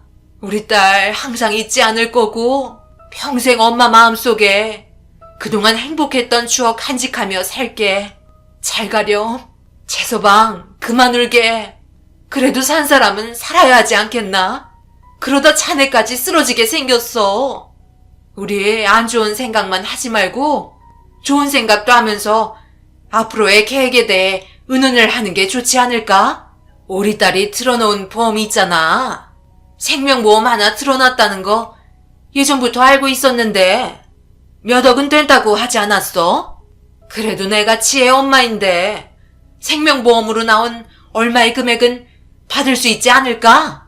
나도 내 딸이 세상을 떠나고 얼마나 가슴이 아픈데 이런 마음 자네도 잘 알 거 아닌가. 그래도 보험금의 일부분을 내가 좀 받으면 그나마 마음이 누그러질 것 같은데. 지금 뭐라고 하셨어요? 보험금이요? 그 말이 왜 여기에서 나오는 건데요? 그래서 그동안 어느 정도의 명분을 만들고 싶어서 제 아내 곁에 계속 머물고 있었던 거예요? 장모님은 자기 딸이 세상을 떠나기 전까지도 보험금 생각만 하고 있었나 봐요. 친딸 맞는 거죠? 너무 황당하고 어이가 없어서 할 말도 안 나오네요. 지금 이 순간 이후부터 제 앞에 얼굴 보이지 마세요. 아시겠어요? 제 아내 마지막 가는 길까지 더럽혀지게 하고 싶지 않으니까 당장 나가세요. 장모와 한바탕 하고 있던 그때 장인어른이 허겁지겁 달려오셨고 세상을 떠난 자기 딸의 얼굴을 보곤 주저앉아 오열을 하기 시작했어요. 그런데 눈물을 흘리고 있는 장인어른 앞에 휠체어를 끌며 다가가더니 한다는 말이 사위가 보험금 나눠주지 않겠다는 말을 아무렇지도 않게 꺼내면서 저를 째려보고 있었습니다.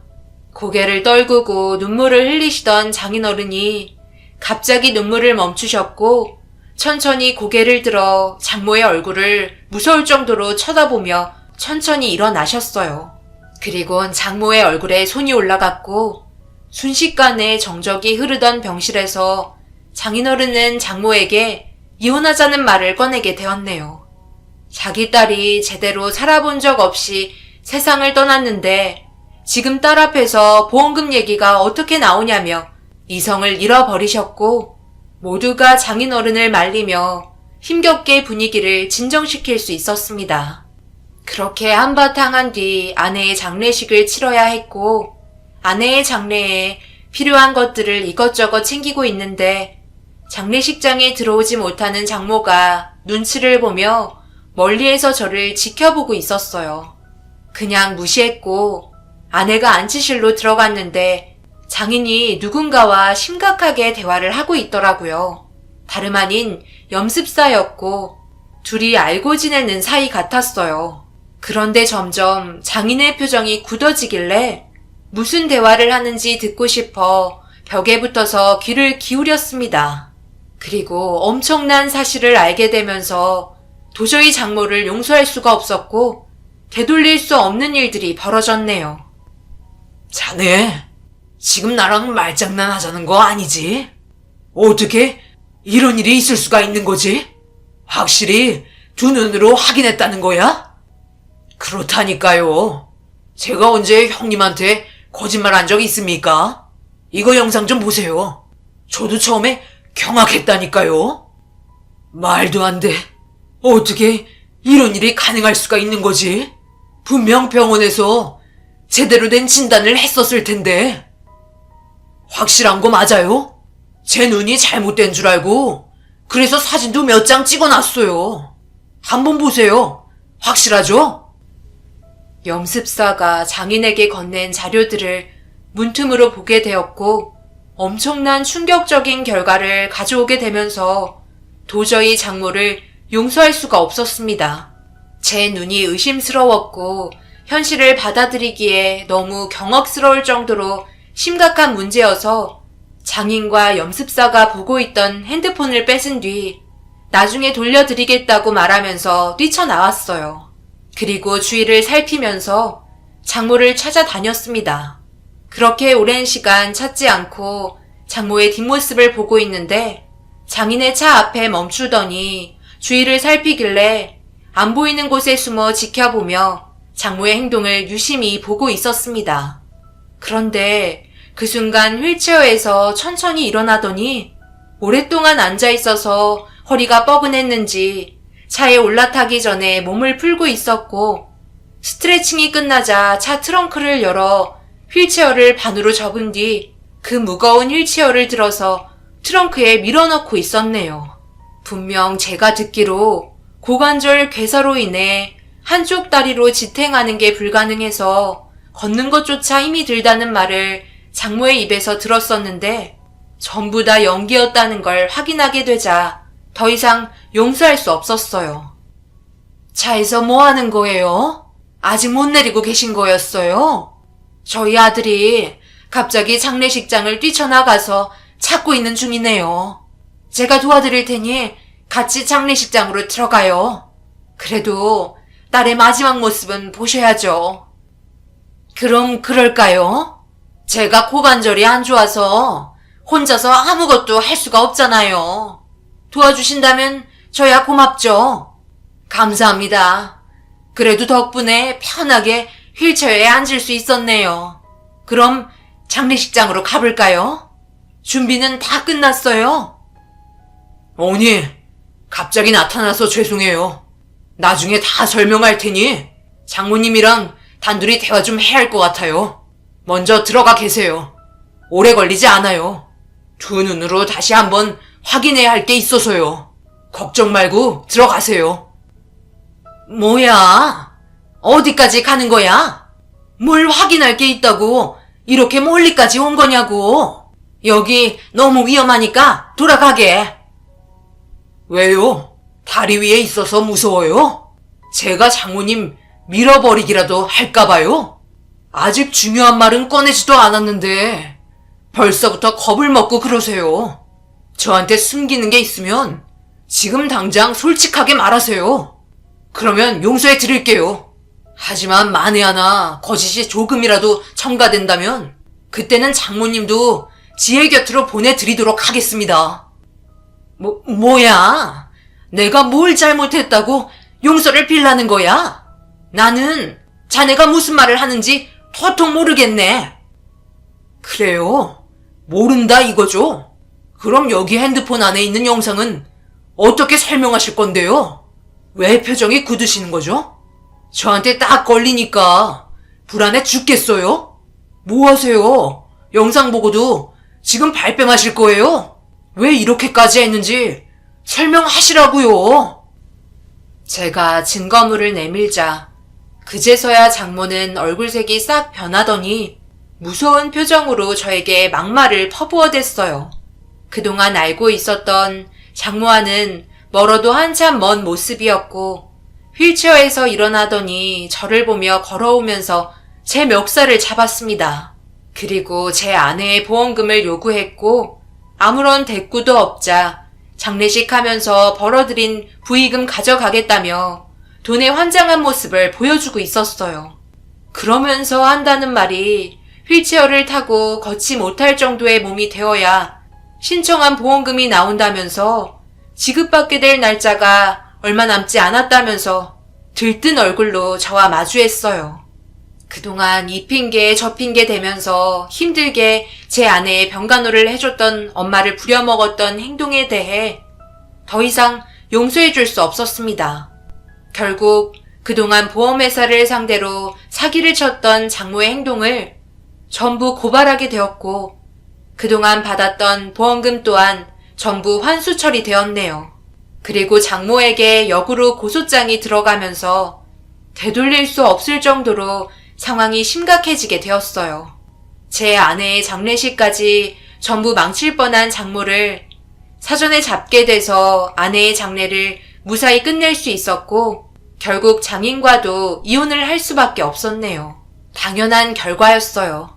보험금에 집착해 휠체어에서 남들 몰래 아픈 척하며 앉아 있었던 걸 생각하니 정말 소름이 돋았습니다. 그런데 이런 행동들을 장인 또한 모르고 있었다며 가끔 혼자 차에 타고 있을 때 휠체어는 어떻게 실었냐고 물어보면 지나가던 사람들이 도와줬다고 말하길래 지금까지 대수롭지 않게 생각했었다네요. 결국 이 문제로 인해 벌금형을 선고받은 뒤 빈털터리로 아무것도 없는 상태가 되자 앞으로 살아가는 게 막막했는지 갑자기 제 앞에 나타났어요. 먹고 살 길이 없어 힘들다며 그래도 그동안 함께했던 시간들이 있는데 용서해달라면서 자신의 죄에 대해 눈물을 보이며 애원했어요. 저한테 그러지 말고 장인 어른한테 가셔서 용서해달라고 빌어야 하지 않겠어요? 장모님의 행동 때문에 얼마나 많은 사람들이 그동안 힘들었는지 알아요? 징역을 살아야 했었는데 정말 아쉽네요. 저는 도와드릴 수 없으니 당장 돌아가세요. 먼저 세상 떠난 지혜한테 미안하지도 않으세요? 한 번만 더 찾아오시면 경찰에 신고하겠습니다. 나도 처음에는 이럴 생각이 없었다고. 그런데 병원에서 고관절이 괴사가 되고 있다는 말을 해서 수술을 권했었는데 오진이었다는 걸 알게 되면서 보험금 들어온 걸 보고 계속해서 이 사실을 숨기고 있었던 거야. 나는 당연히 받아도 된다 생각했어. 매달 보험비 납입하잖아. 그러니 내가 마다할 이유가 뭐가 있겠냐고. 지금 충분히 잘못한 점에 대해서 뉘우치고 있으니까 제발 용서해주게. 내가 이 나이 먹고 어디 가서 뭐하고 살겠나? 부탁이네. 자네가 용서해줘야 내 남편에게 찾아가 용서를 구할 명분이 생기지 않겠나? 손자들 보고 싶어도 내가 한 행동들 때문에 자네 얼굴 볼 수가 없다며 하루하루 괴로워하고 있다고. 이 정도 했으면 됐지. 너무 질질 끌어도 서로 감정만 상하잖나? 이 정도 했으면 됐다고요? 아직 정신을 못 차리셨네요. 장모님의 잘못된 행동이 이 정도면 끝이라고 생각하시는 것 같은데요. 저는 평생 동안 용서해줄 수 없을 정도로 잘못됐다고 생각합니다. 그리고 왜 저희 어머니한테는 찾아가지 않으시는 거죠? 가서 무릎 꿇고 빌어야 하는 거 아니에요? 그동안 다리가 불편하신 것 같아 뭐든 도와주려고 애쓰셨는데 속으로 얼마나 기분 좋으셨겠어요? 감쪽같이 속고 있었으니까요. 장모님은 지금 자기의 잘못에 대해 충분히 반성하지 못하셨고 진심으로 사과해야 될 분들이 엄청 많다는 것만 알아두세요. 더 이상 말도 섞고 싶지 않네요. 장모는 제가 너무 강하게 나오자 당황했는지 좋게 풀려고 했다며 미안하다는 말을 반복했어요. 하지만 매몰차게 뿌리쳤고 용서해주지 않았습니다. 저보고 사람도 아니라면서 결국 집 앞에서 난리를 치더니 장모의 행동에 반응을 하지 않자 지풀에 죽어 돌아갔습니다.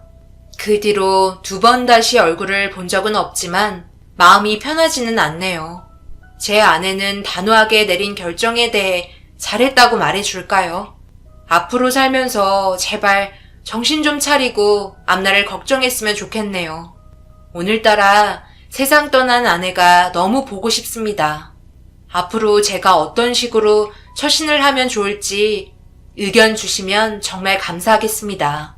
장인 어른과는 만날 생각이 있지만 장모의 얼굴은 보고 싶지도 않네요. 제가 한 결정에 대해 어떻게 생각하시는지 궁금합니다. 제 사연 들어주신 분들 오늘 하루도 수고하셨습니다. 감사합니다.